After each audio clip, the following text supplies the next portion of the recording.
Hello friends, स्वागत है आप सभी का हमारे चैनल शॉर्ट हैंड गुरु जी पे। तो आज का जो डिक्टेशन है वो लिखने से पहले मैं आप लोग को बताना चाहता हूँ कि एक मैं आउटलाइन की आप लोग की पूरी पीडीएफ तैयार कर रहा हूँ जिसमें कम से कम 1500 प्लस आउटलाइंस रहेंगी। उसमें इस टाइप के आउटलाइंस रहेंगे जैसे जितने भी स्टेट्स हो गए, स्टेट के जितने भी बहुत ही फेमस फेमस जो कि शहर हैं उनके नाम हो जाएंगे, या फिर जितने भी नेताओं के नेम हैं, जितने भी अभिनेताओं के नेम हैं, या फिर जो फेमस पर्सनालिटी हमारे हैं उनके नेम हैं, जितने भी देश हैं। और इस तरीके से एक कॉम्बिनेशन आपके पास रहेगा, क्रिकेटर वगैरह सब भी उसका नाम इंक्लूड रहेगा। उसके बाद एक अलग से रहेगा उसमें टॉपिक, उसमें मतलब रैंडम वर्ड्स आएंगे, मतलब हर डिक्टेशन के जैसे आप पत्रिका नंबर 1 लिखते हैं, पत्रिका नंबर 2 लिखते हैं, इस तरीके की 24 पत्रिकाएं होती हैं जो कि एसएससी के लिए और अदर एग्जामिनेशंस के लिए भी बेस्ट मानी जाती हैं। तो उन 24 पत्रिकाओं में से मैं कोशिश करूंगा कि जितनी भी आउटलाइंस छोटी बड़ी मतलब जो मुश्किल लगे आप लोग को, सभी आउटलाइन को एक ही पीडीएफ में प्रोवाइड कराऊं। और इसके साथ साथ जैसे दैनिक जागरण है, अमर उजाला है और हिंदुस्तान है, वो देखिए सभी न्यूज़पेपर का क्या होता है कि वो लोग कुछ पार्टिकुलर वर्ड्स को बार बार रिपीट करते हैं। तो उस टाइप के वर्ड्स को अब तक पहुंचाना बहुत ज़्यादा इंपॉर्टेंट है, क्योंकि वर्ड्स की प्रैक्टिस ही आपके डिक्टेशन को स्ट्रांग बनाती है। तो फिलहाल मैं सोच रहा हूँ कल या परसों से स्टार्ट कर दूँ। और मैं भी अगर इस तरह मैं सर्च करूँगा तो आप मान के चलिए दिसंबर तक ही शायद बन पाएगा।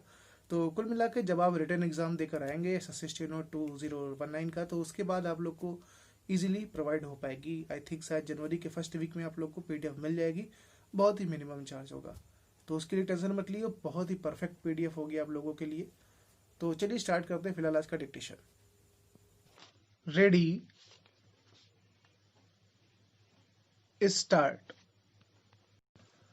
किसानों को राहत देने वाले कृषि कानूनों को लेकर किस तरह सस्ती एवं मौकापरस्त राजनीति हो रही है, इसका शर्मनाक उदाहरण है महाराष्ट्र सरकार द्वारा इन कानूनों के विरोध में उतर आना।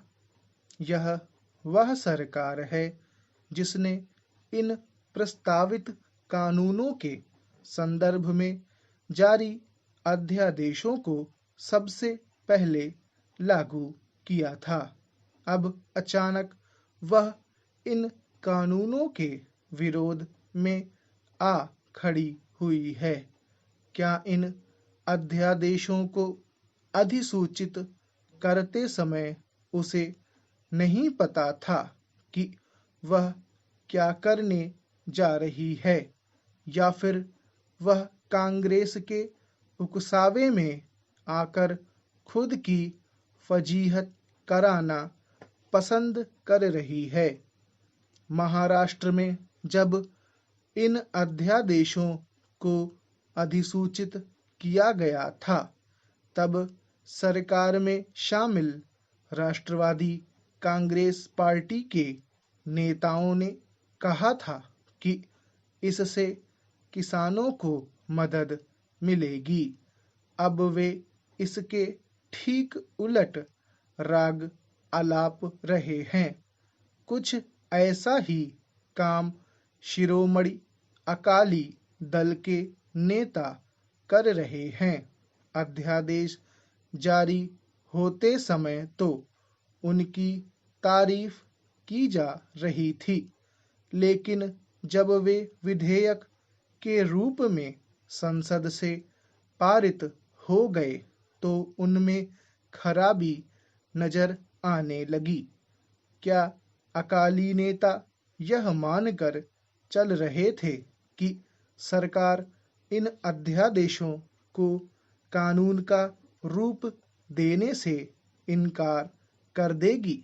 ये अध्यादेश जारी होते समय कांग्रेस ने भी उनका विरोध करना जरूरी नहीं समझा था। साफ है कि किसानों के हितैषी बनने का दावा करने वाले दल और खासकर कांग्रेस जानबूझकर उनके हितों की अनदेखी कर रही थी। किसानों को अपने फर्जी हितैषियों से सावधान रहना होगा, क्योंकि वास्तव में वे उनके नहीं बल्कि आढ़तियों और बिचौलियों के स्वार्थ साधने में लगे हुए हैं।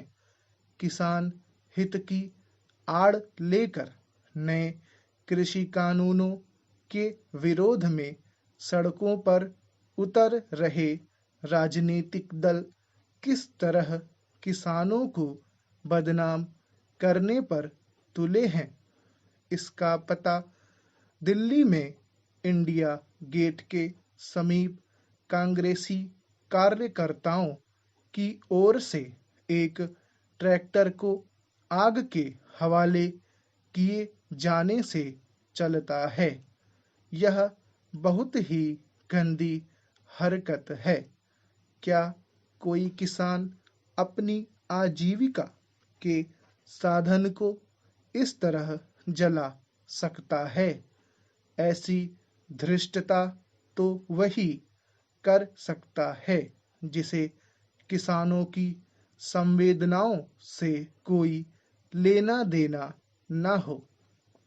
ट्रैक्टर जलाने वाले ना तो किसान हो सकते हैं और न ही उनके हितैषी। किसानों को कांग्रेस के बहकावे में आने के बजाय उसके नेताओं से पूछना चाहिए कि यदि नए कृषि कानून इतने ही खराब हैं तो फिर उसने पिछले लोकसभा चुनाव के मौके पर जारी अपने घोषणा पत्र में वैसी व्यवस्था बनाने का वायदा क्यों नहीं किया था जैसी इन कानूनों में की गई है। बेहतर हो कि किसान यह देखें कि वे मौकापरस्त राजनीतिक दलों के हाथ बदनाम न होने पाएं। तो फ्रेंड्स, ये आज का डिक्टेशन था। अगर आप लोग को पसंद आया तो प्लीज़ लाइक करना मत भूलना, और अगर आप पहली बार चैनल पर आए हैं तो सब्सक्राइब करिए, क्योंकि यहाँ पर शॉर्ट हैंड में हर तरीके की जानकारी आप तक पहुँचाई जाती है और बहुत ही बारीक तरीके से छोटी छोटी कमियों को दूर करने की कोशिश मैं करता हूँ। तो फिर मिलते हैं नेक्स्ट वीडियो में। तब तक के लिए गुड बाय।